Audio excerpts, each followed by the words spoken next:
Assalamualaikum warahmatullahi wabarakatuh. Selamat datang kembali di perkuliahan matriks dan ruang vektor. Kali ini dengan topik yang kedua, bagian pertama yaitu tentang matriks. Sebelum kita mulai ke pembahasan mengenai topik matriks, ada baiknya saya menyampaikan bahwa capaian pembelajaran sub mata kuliah untuk topik yang kedua ini adalah mahasiswa diharapkan mampu untuk menjelaskan dan mendiskusikan konsep dasar matriks dengan benar. Oke, jadi topik matriks ini akan dibagi dua, di mana untuk yang sekarang kita akan membahas konsep dasar matriks yang bagian pertama, yang berisi tentang pengantar matriks, kemudian menjelaskan tentang jenis-jenis matriks, dan operasi apa saja yang biasanya ada dalam matriks, beserta sifat-sifatnya. Oke, kita mulai ya. Jadi kita mulai dengan mengenal dulu apa itu matriks. Nah, matriks itu adalah suatu susunan teratur dari bilangan nyata atau real dalam bentuk persegi panjang. Ya, jadi saya yakin teman-teman juga sudah tahu matriks itu sebenarnya seperti apa, karena pembelajaran tentang matriks ini sebetulnya sudah dipelajari atau diperkenalkan pada saat kita sekolah, kalau nggak SMP, SMA gitu ya. Nah, biasanya kita bisa mengatakan suatu angka-angka dalam kotak atau dalam bentuk persegi panjang ini sebagai matriks kalau dia bersifat bilangannya itu bersifat bilangan nyata gitu ya. Nah, bilangan-bilangan dalam matriks tersebut itu biasanya dikenal dengan istilah unsur atau elemen matriks. Jadi ketika kita nanti atau saya nanti berbicara unsur matriks di baris sekian kolom sekian gitu ya, berarti yang saya tanyakan adalah bilangannya gitu. Jadi isinya ini masing-masing ini adalah unsur atau elemen matriks gitu ya teman-teman. Oke, nah selain kita tahu bahwa matriks itu adalah susunan bilangan nyata dalam bentuk persegi panjang, berarti kita perlu tahu atau perlu ingat juga bahwa matriks ini secara umum terdiri dari baris dan kolom. Nah, berapa jumlah baris dan berapa jumlah kolom gitu ya. Nah, yang dikatakan baris itu yang mana? Oke, saya hapus dulu. Oke, jadi yang dikatakan baris itu adalah yang horizontal. Ya, dari kiri ke kanan ya. Ini yang horizontal disebut dengan baris. Jadi ada berapa buah bilangan atau elemen di dalam satu barisnya itu menunjukkan ukuran barisnya gitu ya, ukuran barisnya. Oke, biasanya dilambangkan dengan M nih. Kemudian setelah selain baris ada juga yang dinamakan kolom. Nah sekarang kolom yang mana? Kalau misalkan yang baris itu adalah yang horizontal, berarti yang kolom adalah yang vertikal, sebaliknya ya. Jadi yang dari atas ke bawah ini, yang vertikal ini disebut dengan kolom. Nah, biasanya kolom ini jumlahnya ada berapa dilambangkan atau dinotasikan dengan huruf N. Jadi, ada istilah bahwa matriks ini memiliki ukuran atau ordo gitu ya. Jadi kalau misalkan kita mau menyebut matriks, maka kita harus membiasakan menyebut matriks beserta ordonya atau beserta ukurannya berapa. Nah, biasanya matriks A M kali N. Oke. Jadi kita punya matriks ukurannya berapa? M kali N. Jadi M-nya itu adalah banyaknya baris, N itu adalah banyaknya kolom. Gitu. Begitu. Oke, gimana sih cara kita menuliskan matriks ordo M kali N yang sebenarnya gitu ya? Nah, tadi kan saya sudah bilang bahwa di dalam sebuah matriks itu elemen-elemennya, bilangan-bilangan yang ada di dalamnya kita sebut dengan elemen. Nah, menuliskan elemen pun mirip dengan menuliskan matriks ukuran atau matriks ordo berapa gitu ya. Nah, biasanya satu elemen ini itu kita katakan, kita representasikan dengan suatu bilangan atau suatu notasi dengan menunjukkan ordinatnya di mana gitu. Atau posisi elemen tersebut dalam matriks itu ada di baris keberapa dan kolom keberapa. Oke, kita lihat. Ya. Jadi biasanya kita menuliskan atau menotasikannya itu dengan seperti ini. Jadi elemen A pada matriks A, artinya elemen pada matriks A itu berada pada B, baris B, kolom K. Nah, baris B di sini ini mewakili nomor baris, yaitu nomor urutan pada baris yang diduduki oleh suatu elemen. Sebaliknya, untuk yang K itu adalah nomor kolomnya. Jadi nomor urutan pada kolom keberapa sih si bilangan ini menduduki tempat di dalam matriks tersebut. Ya, jadi contohnya seperti apa? Kalau misalkan saya punya angka atau saya punya bilangan di posisi atau dinotasikan A25 seperti ini. Ini artinya apa, teman-teman? Berarti elemen pada matriks A yang berada pada baris kedua dan kolom kelima. Begitu. Jadi maksud penulisan elemen ini, A25 ini adalah elemen matriks A yang posisinya terletak pada baris kedua, kolom kelima. Gitu ya. Jadi teman-teman kalau misalkan menemukan ada notasi seperti ini, itu maksudnya adalah seperti yang sudah saya jelaskan barusan gitu ya. Oke, sekarang ada latihan kecil. Oke, sekarang kalau saya punya matriks K dengan elemen-elemen yang tercantum di sini. Oke. Maka matriks K ini merupakan matriks dengan ordo berapa sih? Oke. Tadi suatu matriks biasanya diikuti dengan ordonya ya. Ukurannya gitu. M kali N. Seperti ini. Nah, M ini tadi apa teman-teman? Baris kan ya. Ini adalah kolom. Berarti sekarang jumlah baris ada berapa di sini? 1, 2, 3, 4. Berarti K, matriks K 4 kali jumlah kolomnya berapa? 1, 2, 3. 4 kali 3. Maka matriks K ini merupakan matriks dengan ordo 4 kali 3. Seperti itu. Ya.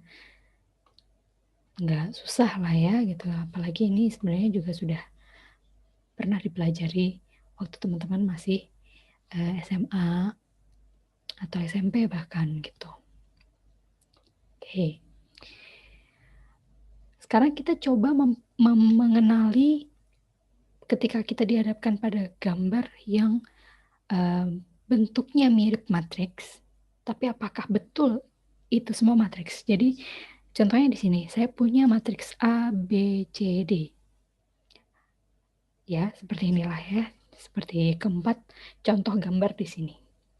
Apakah semuanya ini matriks? Belum tentu. Karena ingat bahwa matriks itu elemennya harus bernilai atau harus merupakan bilangan real. Ya. Jadi angkanya itu bisa terdeteksi sebagai bilangan real. Oke. Sekarang kita identifikasi satu persatu. A, apakah ada gambar atau simbol yang tidak merupakan bilangan real? Beta. Beta ini seperti apa? Dia memang bukan bilangan, tapi dia kalau dalam aljabar adalah sesuatu yang bersifat unknown gitu ya, sesuatu yang bersifat belum diketahui. Tapi dia bisa jadi kita isi dengan nilai real begitu. Jadi yang ini P ini kan 3,14. Jadi yang ini masih matriks. Bagaimana dengan B? Kalau simbol-simbol seperti ini, dia bukan merupakan simbol matematika gitu ya. Maksud saya bukan simbol yang sifatnya biasa dipakai buat menggantikan atau variabel yang unknown sifatnya gitu ya. Jadi ini tidak gitu. Kemudian dengan yang C yang aneh cuman Pi. Tapi Pi ini tadi berapa? 3,14 ya. Jadi ada delay sebenarnya gitu. Jadi ini matriks. Sementara D, apakah ini matriks? Ini bilangan real. Apakah akar min 5 itu adalah bilangan real?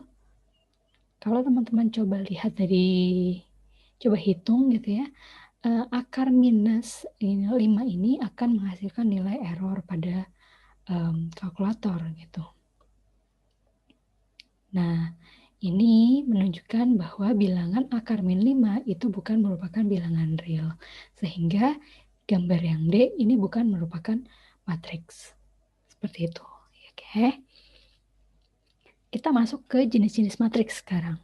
Jadi ada banyak sekali jenis matriks yang perlu kita ketahui gitu. Yang pertama, matriks kolom. Matriks kolom ini adalah matriks yang hanya memiliki satu buah kolom. Nah, matriks yang hanya memiliki satu buah kolom, tidak peduli berapa banyak barisnya, maka dia disebut dengan matriks kolom. Sehingga ordonya adalah M kali 1. Ya, M adalah jumlah barisnya. Dikali 1, karena kolomnya hanya ada 1. Contohnya seperti matriks A dan B yang terlihat di slide ini. Oke, jadi yang A ini barisnya 3. Tapi kolomnya tetap 1 gitu. Jadi ini 3 kali 1 ordonya. Sementara yang matriks B itu barisnya ada 4. Kolomnya ada 1. Jadi yang ini 4 kali 1. Seperti ini matriks kolom. Nah, ketika ada matriks kolom, tentunya ada matriks baris. Nah, kalau matriks baris ini sebaliknya. Jadi matriks yang hanya memiliki satu buah baris yang berisi elemen. Sehingga matriks tersebut ordonya dikenal dengan ordo 1 kali N. Gitu. Contohnya seperti apa? Contoh seperti matriks yang terlihat pada slide sekarang. Di bawah ini ya. Jadi A, kita punya matriks A, jumlah barisnya ya cuma 1. Tapi jumlah kolomnya ada 1, 2, 3, 4. Gitu. Jadi ini matriks A ordo 1 kali 4. Oke. Kemudian yang B ini. Lagi-lagi barisnya cuma 1, tapi kolomnya ada 3. Ya, jadi yang B ini ukurannya adalah 1 kali 3. Seperti itu. Ini matriks kolom dan matriks baris. Apakah masih ada jenis matriks lainnya? Masih ada, masih banyak. Seperti apa? Yang berikutnya adalah matriks bujur sangkar. Nah, matriks bujur sangkar, namanya bujur sangkar, kalau teman-teman tahu, itu apa sih? Bujur sangkar itu kan persegi ya, gitu. Bujur sangkar persegi. Artinya persegi itu apa? Ukuran sisi-sisinya semua sama. Jadi panjang sama lebarnya ukurannya sama. Begitu pula dalam matriks. Matriks dikatakan sebagai matriks bujur sangkar apabila ukuran baris dan kolomnya itu memiliki jumlah yang sama. Banyaknya baris dan banyaknya kolom itu memiliki jumlah yang sama. Sehingga M sama dengan N. Maka matriks bujur sangkar itu bisa dikatakan sebagai matriks ordo N kali N atau matriks ordo M kali M atau simpelnya kita bisa sebut dengan matriks ordo n gitu. Jadi ini bisa ordo n kali n, bisa juga ordo m kali m, ya karena sama saja. Kalau yang ordo n kali n bisa kita sebut dengan ordo n, kalau yang m kali m bisa kita sebut dengan ordo m saja gitu. Oke. Jadi ketika kita bilang matriks ordo 1, maka bentuknya seperti apa? Matriks ordo 2 bentuknya seperti apa? Matriks ordo 3 bentuknya seperti apa? Kurang lebih seperti ini.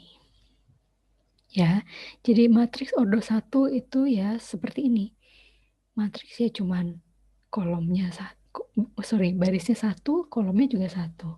Yang matriks ordo 2, barisnya barisnya jumlahnya 2, 1, 2, kolomnya juga isinya 2 gitu ya. Matriks ordo 4, barisnya ada 4, 3, 4, kolomnya juga ada 4. Begitu seterusnya. Selama dia memiliki ukuran baris dan kolom yang sama, dia katakan matriks bujur sangkar dan cukup sebutkan dengan matriks ordo nomornya berapa atau jumlah ukuran baris atau kolomnya berapa. Oke, sekarang di dalam matriks bujur sangkar itu kita bisa mengidentifikasikan unsur-unsur dalam matriks bujur sangkar itu sendiri berdasarkan posisinya. Yang paling perlu kita ketahui adalah, atau yang paling nanti akan sering menjadi satu karakteristik adalah yang disebut dengan unsur diagonal atau elemen diagonal. Jadi, unsur atau elemen diagonal itu dikatakan sebagai diagonal utama ketika posisinya berada pada diagonal dari arah barat laut ke tenggara, seperti ini. Barat laut ke tenggara, seperti ini. Jadi hanya sisi ini saja yang dikatakan sebagai diagonal utama. Sementara bagaimana dengan sisi yang satunya? Nah, sisi yang satunya ini itu bukan unsur atau elemen diagonal gitu ya. Jadi jangan sampai salah bahwa dalam matriks unsur diagonalnya yang dikenal hanya diagonal utama yang letaknya dari arah barat laut menuju ke tenggara. Gitu. Oke, sekarang ada segitiga ya di bagian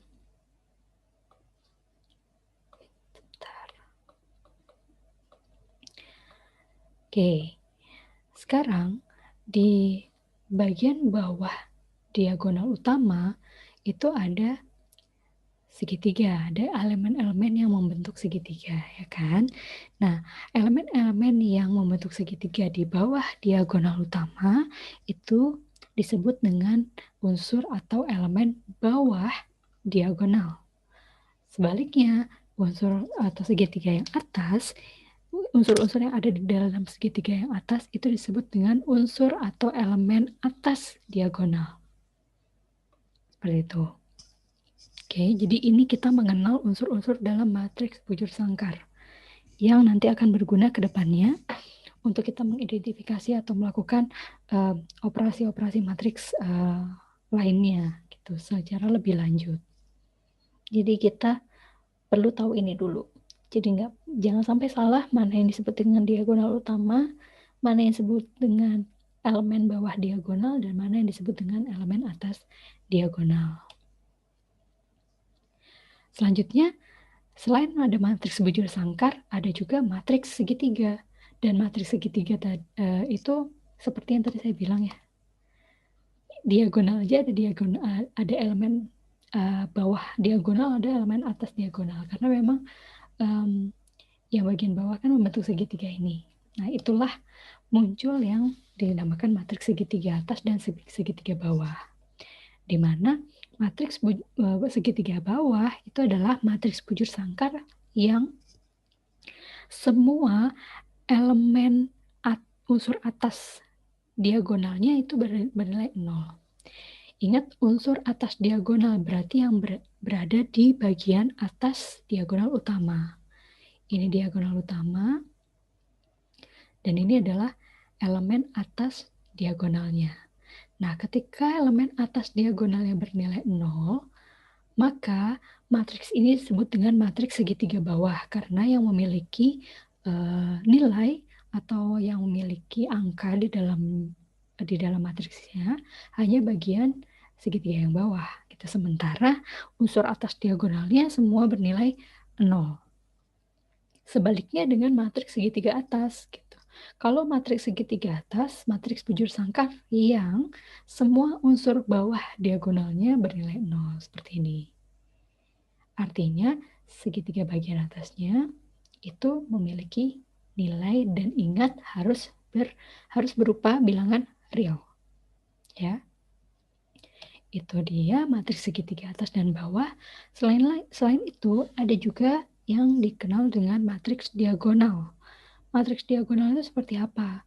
Matriks diagonal itu matriks bujur sangkar yang semua elemen atau unsur luar diagonalnya bernilai 0. Unsur luar itu ya unsur selain unsur diagonal. Oke. Ini adalah unsur diagonalnya. Jadi elemen di luar unsur diagonalnya itu semua bernilai 0 seperti yang kita lihat ini. Jadi segitiga bawahnya 0, segitiga atasnya 0. Atau elemen atas diagonal dan elemen bawah diagonalnya itu semua bernilai 0.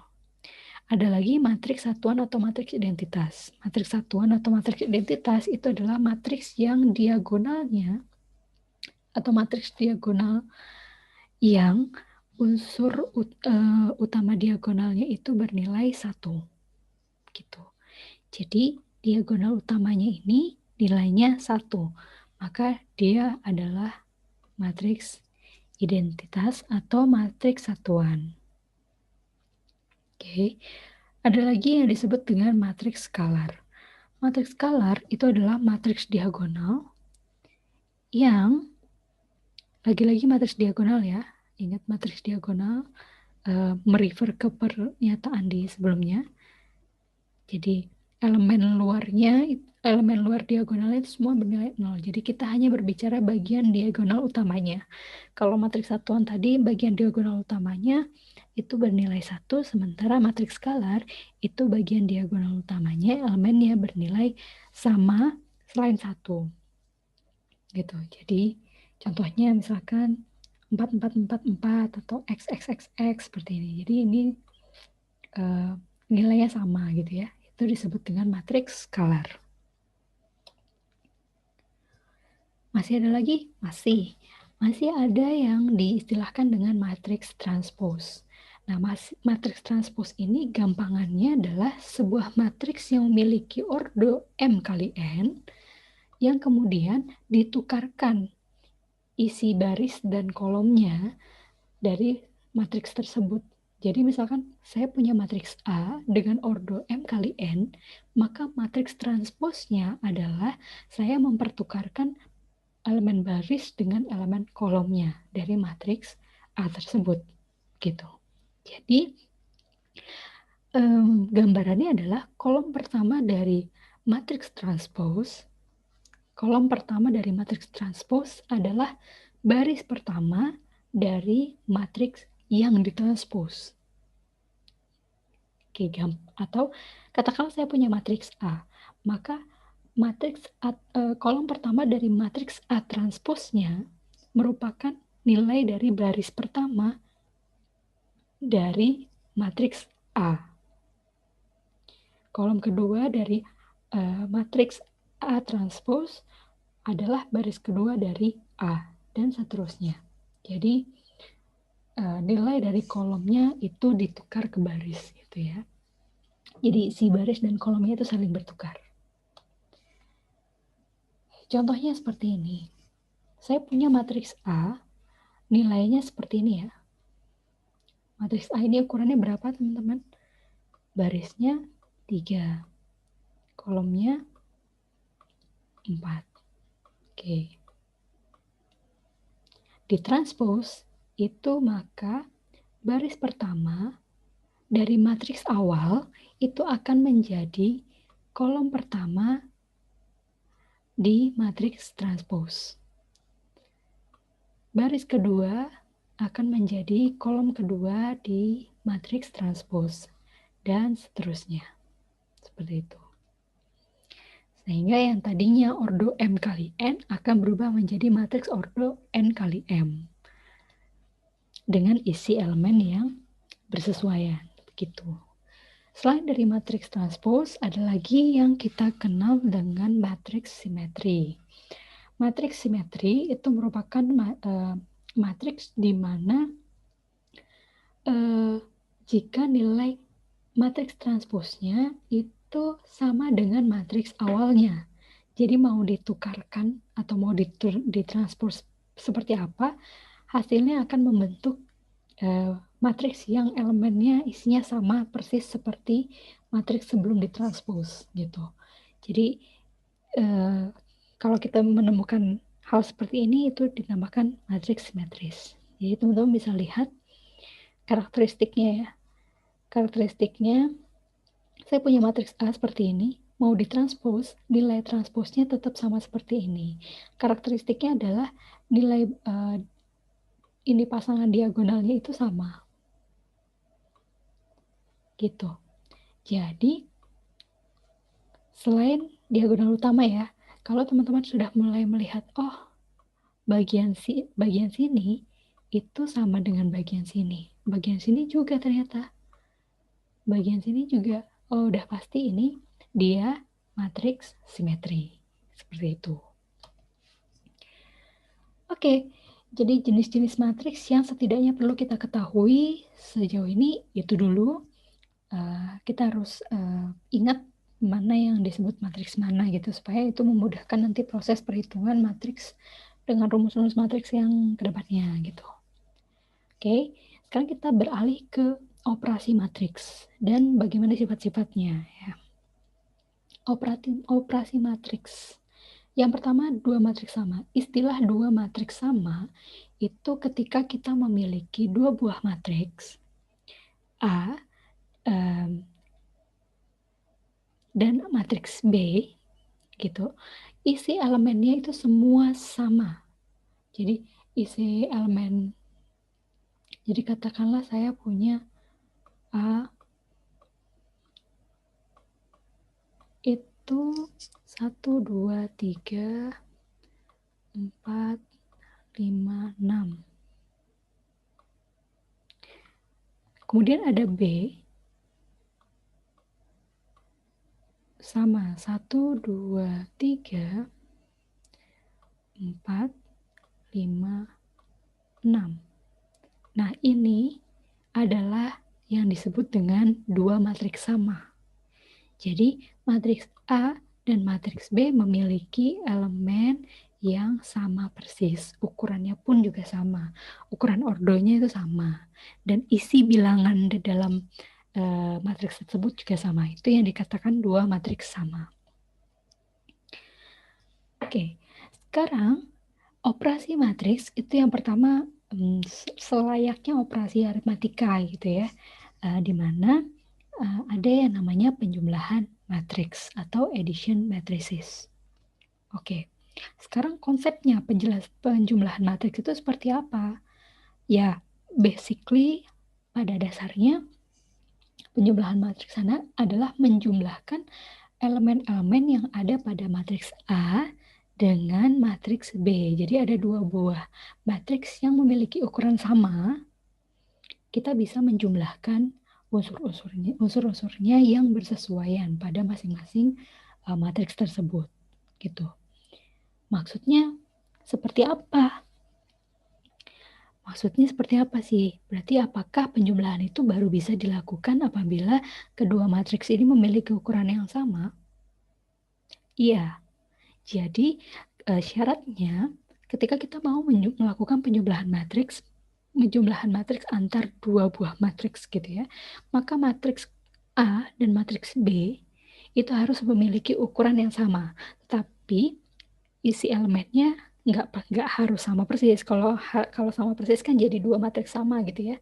Nah, tapi ini elemen di dalamnya nggak harus sama. Cuman ukuran ordonya antara A dan B yang mau dijumlahkan ini harus sama. Artinya ketika dua matriks atau lebih ini memiliki ukuran yang berbeda, maka matriks-matriks tersebut tidak bisa kita lakukan operasi penjumlahan. Gitu. Ini sudah syaratnya dan karakteristiknya.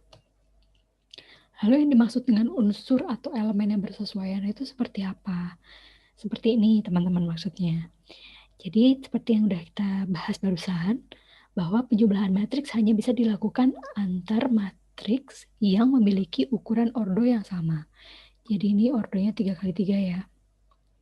Yang kiri ini, yang kanan juga harus 3x3. Kalau mau ada lagi, ya harus 3x3 lagi gitu. Gitu.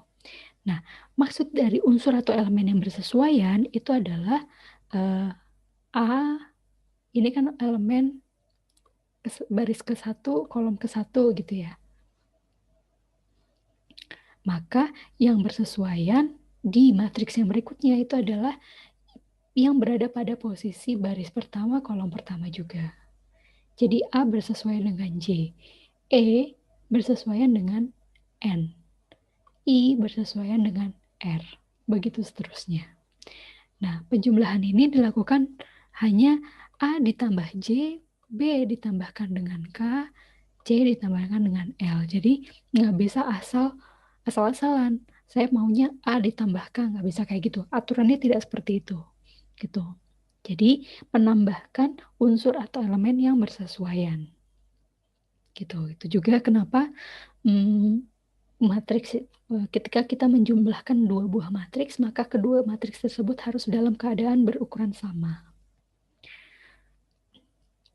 Lalu apa saja sifat-sifat penjumlahan matriks? Yang pertama harus matriks itu dalam penjumlahan matriks bisa bersifat komutatif, artinya bisa dipertukarkan.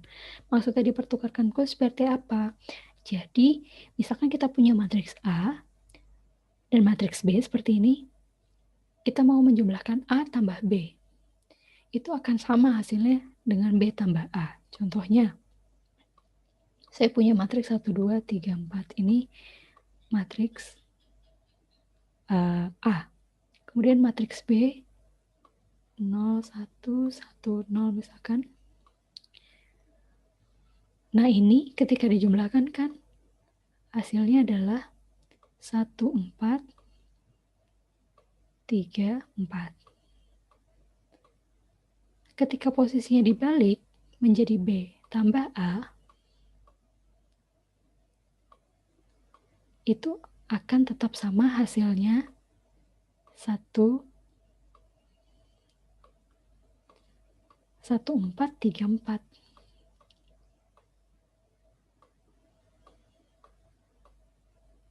Nah, hasilnya sama. Ini dia yang dimaksud dengan komutatif. Jadi meskipun posisinya ditukar, hasil yang dihasilkan, hasil yang didapatkan tetap sama.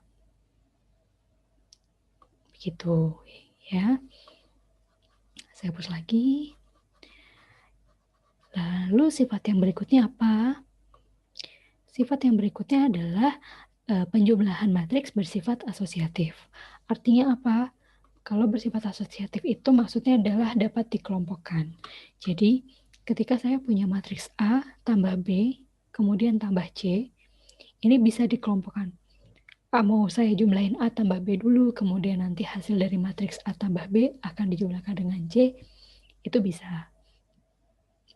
Dan akan sama saja ketika matriks A ditambahkan dengan matriks B dan C yang sudah dijumlahkan. Jadi ini bersifat asosiatif itu adalah bisa dikelompokkan tanpa mengubah hasil akhirnya. Jadi hasil akhirnya tetap sama.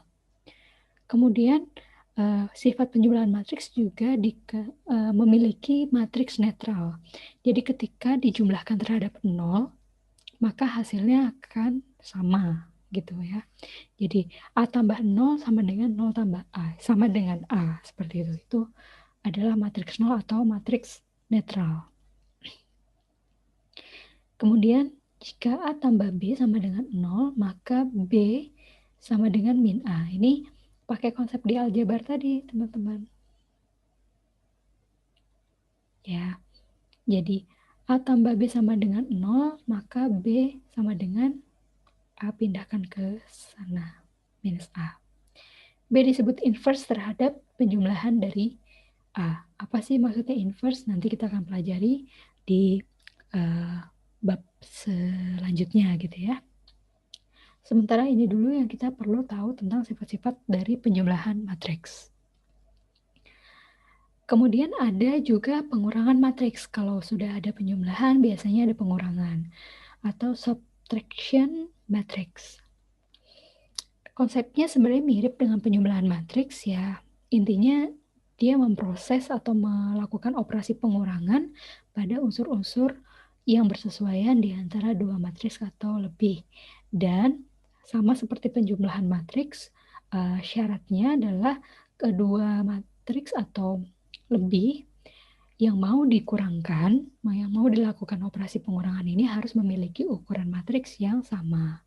Gitu. Jadi kalau dua buah matriks atau lebih memiliki ukuran yang berbeda-beda, maka kita tidak bisa juga melakukan operasi pengurangan matriks.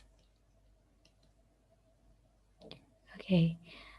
Jadi sama ya, konsepnya seperti yang penjumlahan tadi. Bedanya ya, yang unsur bersesuaiannya itu dikurangi gitu. Gitu aja bedanya. Oke. Exercise, let's skip. Nanti kita bahas buat kalian latihan aja. Kemudian ada perkalian matriks. Oke. Di perkalian matriks atau multiplying matriks, ini ada konsep yang perlu dipahami ya, bahwa ketika sebuah matriks memiliki jumlah baris sebanyak M dan jumlah kolom sebanyak R, kemudian matriks B memiliki baris sebanyak R, oke, baris sebanyak R dan jumlah kolom sebanyak N. Oke.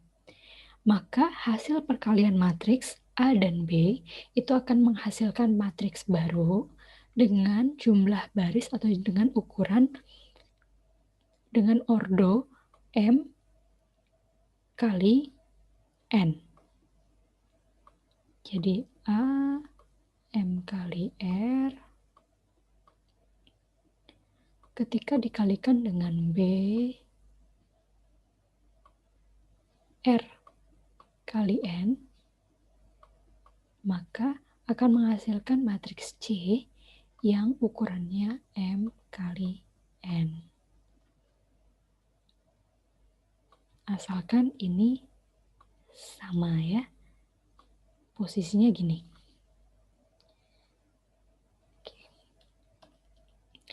Jadi syaratnya dari dua buah matriks itu hanya dapat dikalikan ketika jumlah kolom matriks pertama itu sama dengan jumlah baris dari matriks yang kedua. Gitu. Artinya apa? Ketika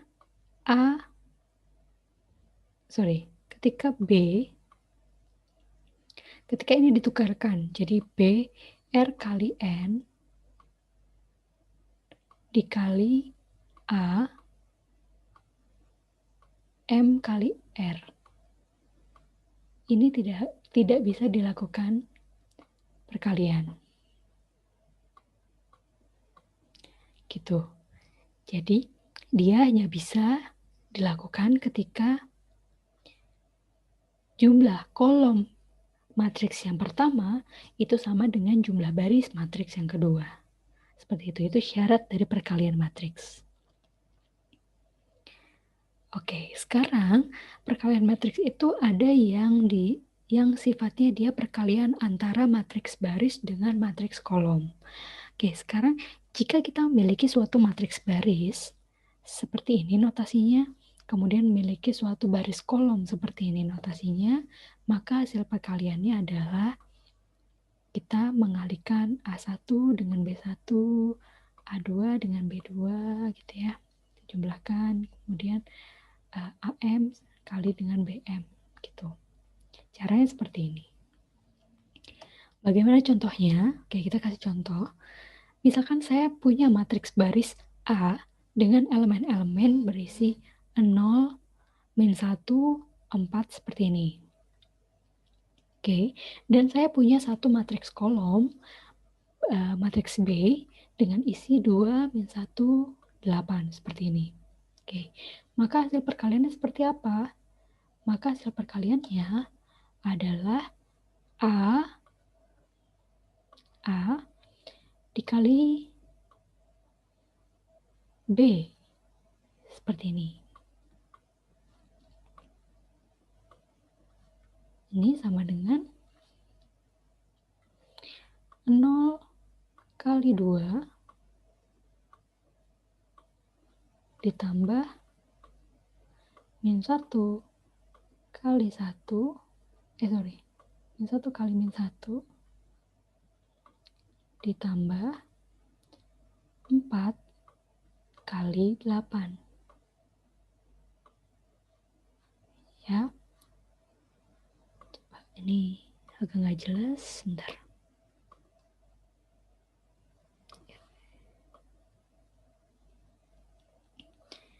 Biar lebih jelas. Ya ini ya, min 1 kali min 1.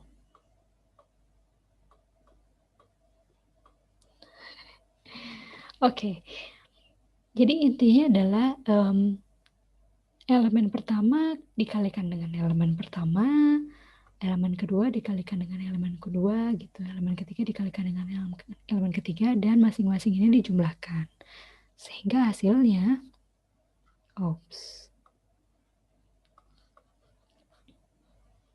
ya biar lebih jelas seperti ini ya. Terus kemudian elemen ketiga dijumlahkan dengan elemen ketiga dikalikan elemen ketiga, sehingga hasilnya akan kita temukan nilainya adalah 33. Seperti itu. Jadi ini 0, ini 1, ini 32. Tuh. Hasilnya 33. Begitu perkalian matriks baris dengan matriks kolom. Kemudian apakah ada lagi yang lain? Nanti aja kita skip. Ada perkalian dua matriks ya. Pada proses perkalian dua matriks itu matriks seperti yang sudah di awal kita sebutkan ya, matriks dua buah matriks itu bisa dikalikan jika dia punya kondisi jumlah kolom matriks yang pertama itu sama dengan jumlah baris matriks yang kedua. Ininya sama dengan ini. Nah, jika sekarang saya punya matriks dengan ukuran 2 kali 2, M kali R. Oke. Dan matriks B dengan ukuran 2 kali 1. Ternyata baris sama kolomnya sama. Berarti ini R kali N. Maka hasil perkaliannya dapat dilakukan dengan cara berikut. Ya, jadi matriks A dan matriks B ini sudah memenuhi syarat ini. Maka matriks A dan B bisa dikalikan. Nah, bagaimana mengalikannya? Seperti ini. Jadi, elemen pertama yang A ini dikalikan dengan elemen pertama pada matriks yang kedua. Kemudian dijumlahkan dengan elemen kedua pada matriks pertama dengan elemen kedua dari matriks yang kedua. Ya, makanya jadi AX ditambah dengan BY. Lalu yang di bawahnya gimana? CX ditambah dengan DY. Seperti ini. Ya, ini konsepnya.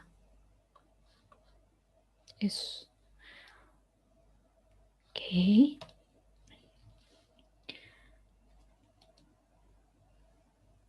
Lalu selain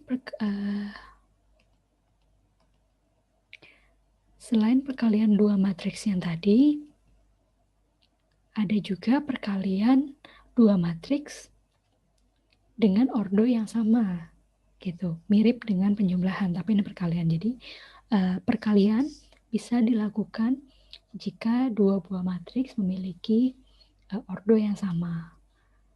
Kenapa? Karena gini, ordo yang sama tuh misalkan matriks A saya punya 2 kali 2. Matriks B ya kan 2 matriks sama ya. Bukan 2 matriks sama. 2 matriks yang memiliki ordo sama, berarti B-nya juga punya 2 kali 2. Kembali ke ini tadi M, ini R. A dan B hanya bisa dilakukan perkalian jika jumlah kolom matriks pertama sama dengan jumlah kolom matriks kedua. Jumlah baris matriks kedua. Kita lihat jumlah kolom matriks pertama 2, jumlah barisnya matriks yang kedua 2 juga. Jadi tetap bisa dikalikan. Gitu. Jadi proses perkalian dua matriks dengan ordo yang sama tetap bisa dilakukan perkalian. Hasilnya dapat dilakukan dengan cara yang mirip seperti pada contoh sebelumnya yang memiliki ordo yang berbeda, yaitu A dikalikan dengan K ditambah B dikalikan dengan M. Itu menjadi isi dari ini. Bagaimana dengan hasil dari posisi baris pertama kolom kedua? Baris pertama kolom kedua yang ini, itu caranya adalah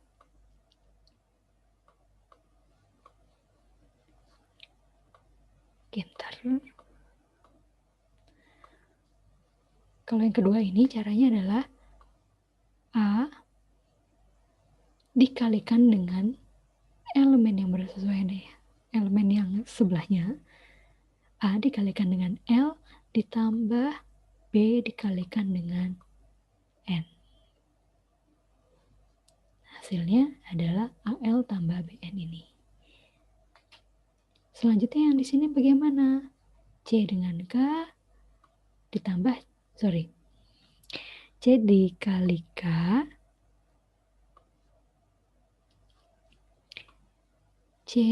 K ditambah dengan D dikali M. Yang satunya gimana? C dikali L ditambah D dikali N. Dan begitu cara perhitungan dari perkalian dua matriks jika keduanya memiliki ordo yang sama. Oke. Sekarang ada lagi perkalian matriks yang lainnya, yaitu perkalian matriks dengan bilangan real atau skalar. Seperti apa sih maksudnya? Jadi, misalkan saya punya suatu matriks dengan ordo 2, seperti ini. Kemudian, saya punya satu bilangan skalar yang akan saya kalikan dengan matriks A tadi. Ini semacam konstanta gitu ya, teman-teman. Jadi satu bilangan real, dia bukan berupa matriks. Jadi satu bilangan real. Maka hasil perkalian antara A dengan B ini dapat dilakukan sesimpel kita mengalihkan masing-masing elemen dalam matriks A dengan nilai dari skalarnya. Gitu. Jadi A11 dikalikan dengan C, A12 dikalikan dengan C, A21 kalikan dengan C, A22 kalikan dengan C. Begitu seterusnya. Tuh, perkalian matriks hanya sesimpel itu saja. Contohnya bagaimana? Jadi misalkan saya punya matriks ordo 2 bernilai dengan nilai elemen di dalamnya itu 0, 0, 2, 1, 4.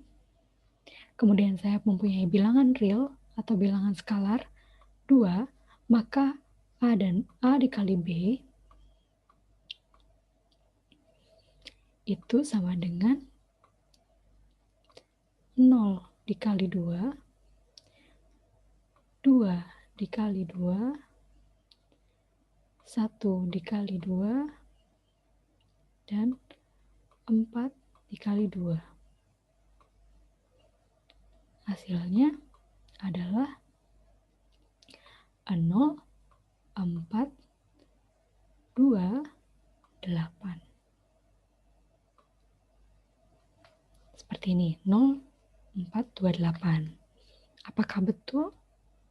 Nah, jadi seperti itu ya teman-teman. Hasilnya adalah sama. Jadi sesimpel mengalihkan semua elemen dalam matriks dengan bilangan real atau skalar yang diketahui gitu. Lalu bagaimana sifat-sifat perkalian matriks? Sifat-sifat perkalian matriks itu bisa bersifat asosiatif, ya bisa dikelompokkan seperti ini, A kali B baru dikalikan dengan C, atau A dikalikan dengan B, B dikalikan C dulu, atau bisa juga bersifat distributif, di mana A dikalikan dengan penjumlahan matriks B dan C sama dengan A kali B ditambah A kali C, seperti biasanya perkalian-perkalian dalam aritmatika gitu ya. Gitu. Kemudian untuk setiap konstanta K atau seperti yang tadi skalar, berlaku A dikalikan dengan K kali B atau K kali A dikalikan B. Nih, sama. Kemudian matriks I adalah matriks identitas, sehingga ketika matriks identitas dikalikan dengan A, maka hasilnya akan sama dengan matriks A dikalikan dengan matriks identitas. Ini adalah sifat-sifat perkalian. Ibaratnya mungkin seperti dengan sifat trigonometri kayak gitu ya, atau sifat apa yang kayak kita bisa hafalkan sehingga bisa dengan cepat kita menghitung operasi matriks gitu. Itu saja kira-kira. Ada tambahan sedikit dengan dalam perkalian matriks. Jadi saya punya contoh seperti ini. Misalkan kita punya matriks dengan ordo M kali N atau matriks dengan ukuran 2 kali 3. Itu seperti ini. A isinya 0, 1, 3, 2, 4, min 1. Kemudian saya punya nilai skalar atau bilangan real nilai 3. Kalau berdasarkan konsep yang tadi, ketika A saya kalikan dengan B, maka hasil perkaliannya akan seperti ini ya kan. 0 dikalikan 3, 2 kali 3, gitu, 1 kali 3, 3 kali 3, 4 kali 3, min 1 kali 3, gitu ya, seterusnya. Seperti ini. Maka hasil dari A kali B itu adalah ini, 039, 6, 12, min 3. Coba kita ingat-ingat gitu ya, hasil dari perhitungan berdasarkan konsep yang sudah kita pelajari barusan. Hasilnya adalah 039, 6, 12, min 3. Apa yang terjadi jika saya punya matriks C yang merupakan matriks diagonal M kali M dengan unsur diagonal yang sama nilainya dengan nilai konstanta atau nilai skalar tadi. Yang ini. Jadi misalkan saya punya matriks C yang merupakan matriks diagonal dengan nilai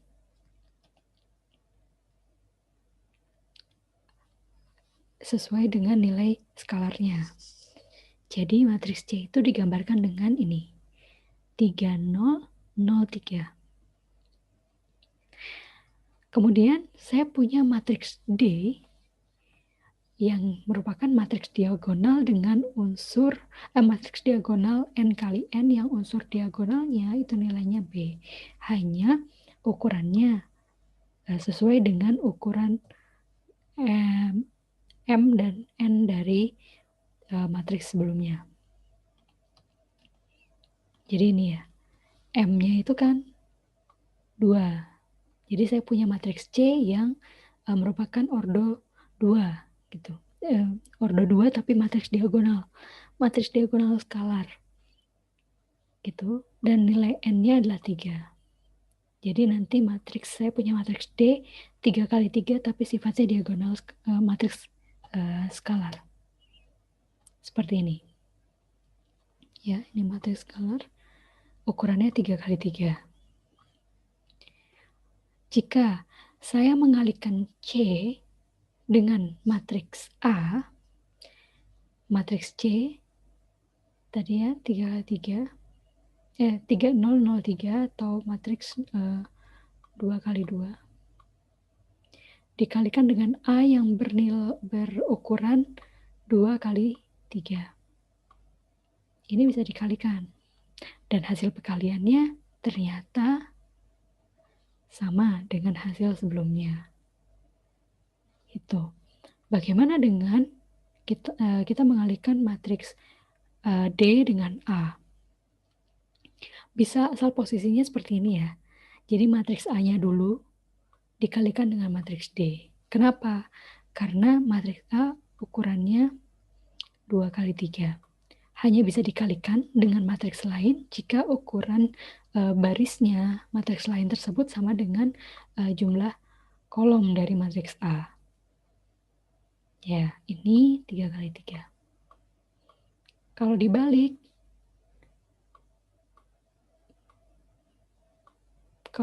matriks D ini kan 3x3 ukurannya. Mau dikalikan dengan matriks A yang ukurannya 2x3. Maka nilai jumlah kolom matriks yang pertama itu tidak sama dengan jumlah baris dari matriks yang kedua. Jadi D dikali A ini nggak bisa. Hanya yang bisa adalah A kali D. Begitu. Nah, ketika kita mengalihkan matriks A dengan matriks D, maka hasil perkaliannya ternyata juga sama dengan hasil sebelumnya. Seperti itu. Uniknya seperti itu ya ketika kita mengalihkan dengan matriks skalar sesuai dengan jumlah baris dan kolom dari matriks utamanya. Sehingga kondisi seperti ini dapat kita simpulkan bahwa jika diketahui matriks A dengan ukuran M kali N, kemudian diketahui suatu bilangan skalar atau bilangan real bernilai C, maka ketika matriks C adalah matriks diagonal M kali M dari unsur yang unsur diagonalnya bernilai C, sedangkan matriks D adalah matriks diagonal N kali N yang unsur diagonalnya juga bernilai C, maka ketentuan C kali A sama dengan A kali D sama dengan C kali A ini berlaku. Seperti itu. Jadi ada karakteristik yang bisa atau perlu kita ingat sehingga bisa mempercepat proses operasi perkalian matriks gitu. Jadi ini termasuk juga salah satu karakteristik dari perkalian matriks yang perlu kita ingat. Gitu. Itu saja untuk materi matriks bagian pertama di pertemuan kali ini. Semoga dapat dimengerti. Kurang lebihnya saya mohon maaf. Terima kasih. Kita ketemu lagi di video selanjutnya. Wassalamualaikum warahmatullahi wabarakatuh.